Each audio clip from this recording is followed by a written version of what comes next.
என்னை under estimate பண்ணாதீங்க. நாங்க எஸ்டிமேட்டே பண்ணலையே, அப்புறம் எப்படி அண்டர் எஸ்டிமேட் பண்ண முடியும்?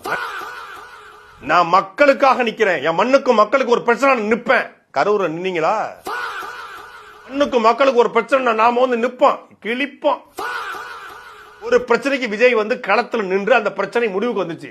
சொல்லுங்க, இனிமேல் விஜய பேசல. இந்த விசிலடிச்சா குஞ்சுகளுக்கு, இந்த சிவகாசி படம், இந்த போக்கிரி படத்தை பார்த்தா வளர்ந்தவனுக்கு இந்த பேச்சு போதுங்கிற முடிவுக்கு வந்துட்டாப்ல. 69ல அப்படி ஆஸ்கார் அவார்டு வாங்குற அளவுக்கு நீங்க அடுத்து கிழிச்ச படம் சொல்லுங்க. அப்படி நேஷனல் அவார்டு ஏதாவது வாங்கிட்டீங்களா? அழுதா மூஞ்ச முடிக்குவாப்ல. ஒரு ஸ்டெப் 2-3 ஸ்டெப் வச்சுக்கிறது. இது டான்ஸ் மாஸ்டர் பண்ணுவான். மக்களுக்கு உழைக்கிறதே என்னுடைய வேலையா மாறிடுச்சு, அதுவே என்னுடைய லைஃப் ஸ்டைலா மாறிச்சுங்கிறாப்ல.